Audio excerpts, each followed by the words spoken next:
Oklahoma is the land of second, third, and last chances. Who were the people that made it so? We'll trace the golden threads they've woven through Oklahoma history. The Red River Institute, JohnJDwyer.com, and our signature sponsor, Atwoods, present Oklahoma Gold. While John J. Dwyer is completing the Oklahomans Volume 2, he is sharing his microphone with Red River Institute board member and award-winning author, broadcaster, and avocational historian Wade Burleson. I'm Gwen Falconer-Lippert.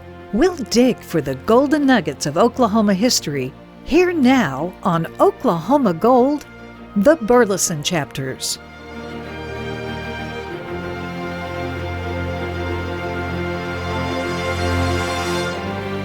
Dignifying our past by telling their stories. Wade Burleson?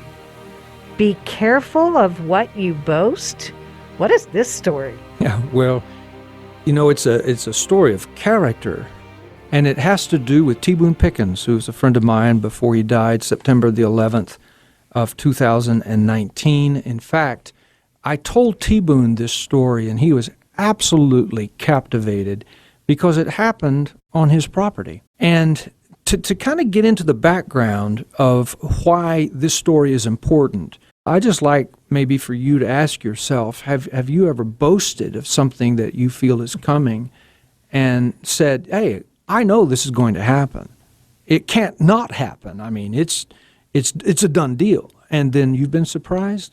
Well, this story has always kept me a little bit humble. So, in order to go back to the beginning, you have to understand that Boone Pickens Ranch is in Texas, the panhandle of Texas.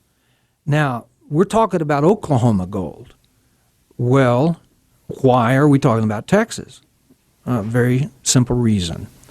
When Oklahoma was Indian territory, civilized Native Americans, civilized Indians lived to the east. If you divide Oklahoma with Interstate 35, to the east of it was civilized nations. In fact, if you're driving today on the interstate, I-44 or I-40, you'll see entering the civilized nation of the Cherokees and so on. Well, west of I-35 was uncivilized territory. It was a place where the government brought the Apache, the Comanche, onto reservations in the 1860s and 1870s. Well, the little phrase going off the reservation comes from the fact that Indians who were told by the government to stay on their reservation would go off it, break the law. And in 1874, some Comanches, some Kiowas, and some Apaches went off the reservation to the Texas Panhandle, where Boone Pickens would eventually build his 68,000-acre oasis.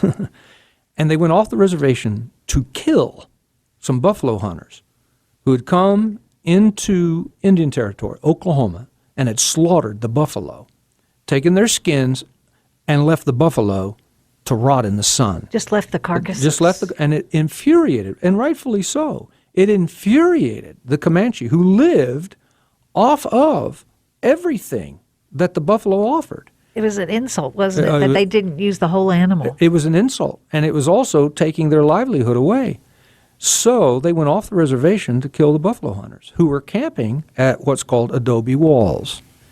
And at the Battle of Adobe Walls, this is where the story begins. You have 1,000 Comanche warriors.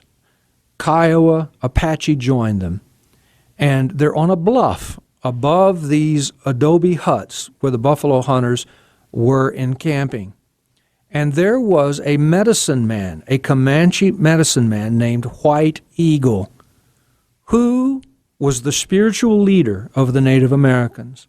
He was revered. And if you don't know your Native American history, you probably don't realize that you didn't really check your bows or your arrows or your horses before you went into battle. You checked with your medicine men. They were the ones who would tell you whether or not you could win, whether or not it was a good day, and so on. So White Eagle was being listened to by all of the warriors before they attacked the buffalo hunters. And he said, our medicine is great. We will wipe out the buffalo hunters. And they attacked. Well, it was a very difficult battle. It lasted all day. It's pretty gruesome. There were several buffalo hunters encamped at adobe walls. A few of them were killed. Dave and Tommy, for example, they were killed. They were castrated. Their ears were cut off. The Indians drove stakes through their chest and propped their heads up so these buffalo hunters could watch themselves die. But then they retreated. The Native Americans retreated when it got dark. They had not yet finished off the buffalo hunters. Inside the adobe walls was a gentleman, a buffalo hunter, named Billy Dixon. And I need you to remember his name, because Billy Dixon was seeing that the forces against the buffalo hunters were strong, and that if something didn't happen by daylight the next morning, every one of the buffalo hunters, there were 17 of them and one woman, would die. Well, this is where it gets very interesting in terms of a boast. The next morning, when daylight dawned, White Eagle is on the bluff, and he is giving his medicine talk. And he is saying, he is boasting, we will finish off the buffalo hunters. Great medicine on our side. We will win this battle. And then silently, he fell off of his horse. And 3 seconds later, the Indians heard a boom. In the longest recorded kill shot in the history of the world, Billy Dixon fired his buffalo rifle from 1.5 miles away and killed White Eagle. It took 3 seconds for the shot to be heard. White Eagle fell off of his horse dead, and the Indians fled. There were 2 very special Indians who were there with White Eagle right beside him. One was Quanah Parker, the last chief of the Comanches, and another was a Cheyenne, a gentleman by the name of OKLAHOMANS. I am friends with his descendants. OKLAHOMANS would later say the reason the Indians fled is because they could not fight against white men who could fire one day and the bullet would arrive the next. It was a spooky thing to see their medicine man fall off of the horse. Now, what happened, though, was this. Because of what the Indians had done to the buffalo hunters the day before, the United States Army sent the 10th Cavalry to Oklahoma to capture these savages. They called them savages, not I. I understand why they did, to capture them. And it is called the Buffalo War of 1874 and 1875, and it's the last war between the white man and Native Americans in Oklahoma. And when we come back, I will tell you why White Eagle is an incredible picture of what it means to be very cautious before you make any boast. Stitching the past to the present, this is Oklahoma Gold.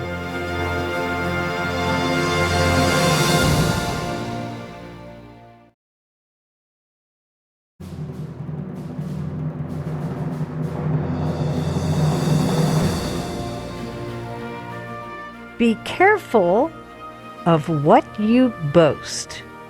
Wade Burleson, what's the Golden Nugget?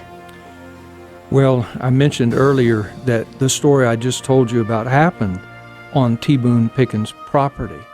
And at the precise moment that White Eagle fell off his horse silently, they heard a thwack, which was the bullet hitting White Eagle.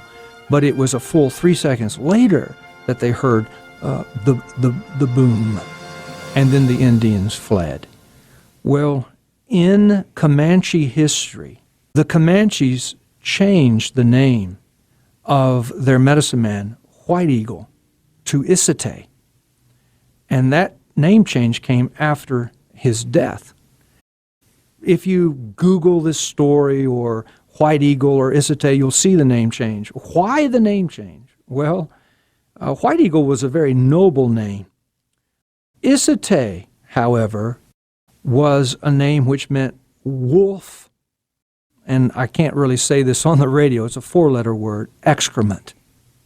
So the Comanches really didn't appreciate the fact that White Eagle was promising them victory and then fell off of his horse. So a saying comes from this event on T. Boone Pickens' property, and it goes like this. It only takes a moment for one who soars in the sky as a white eagle to fall to earth like wolf dung. And it's always a story that helps me to keep my mouth shut when I think about boasting of what I'm going to do tomorrow. And I think maybe in the earlier portion I mentioned there were 17 men. There were actually 28 men. Several of them died that first day, and only one woman at Adobe Wall. So I told T. Boone Pickens this story, and he was absolutely captivated. And he asked me if I would come out to his place and show him where it occurred and show him pictures of the story. And I told him I would. Unfortunately, he got sick before we could accomplish that. Now, the golden thread for me continues beyond White Eagle. Remember the two people I told you about that were beside him?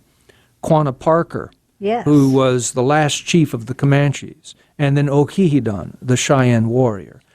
Well, now fast forward. This Cheyenne warrior was eventually captured by the United States Army and taken to Fort Marion. He was the one that was converted to Christianity by Senator George Pendleton and George Pendleton's wife, Alice Key, who was the daughter of Francis Scott Key. At his baptism, OKLAHOMANS changed his name to David George Pendleton, and he came back to Oklahoma to get boys, Indian boys, to take them to Carlisle Indian School, where Captain Pratt taught them football. All of these things come together. Well, you fast forward. About 4 years ago, I received a call from the granddaughter of OKLAHOMANS, and she is a wonderful young lady who had read some of the things that I've written about her forefather. In Indian culture, Native American culture, you call your forefather grandfather, whether a great-grandfather or a great-great-grandfather. And she said to me, she said, Pastor Wade, she said, I have my grandfather's diaries. Well, I said, what do you mean you have his diaries? I have his personal written diaries. So that began the process of me not only building a relationship with Michelin, that's her name, but she eventually handed those diaries over to the Oklahoma History Center. And they are being worked over so that they can be preserved, and they're going to be putting up a display telling the story of OKLAHOMANS.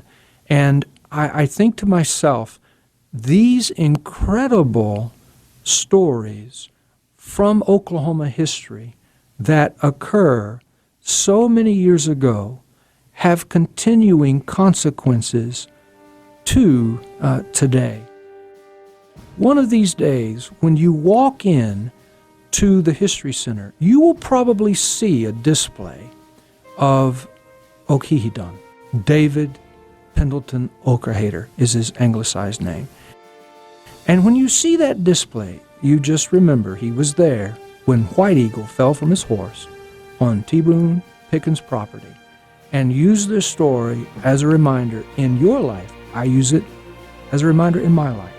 Whenever I'm tempted to boast about tomorrow, I need to remember that ultimately the Lord is in charge, and what happens is in His hands, and I must humbly submit to His guidance in my life.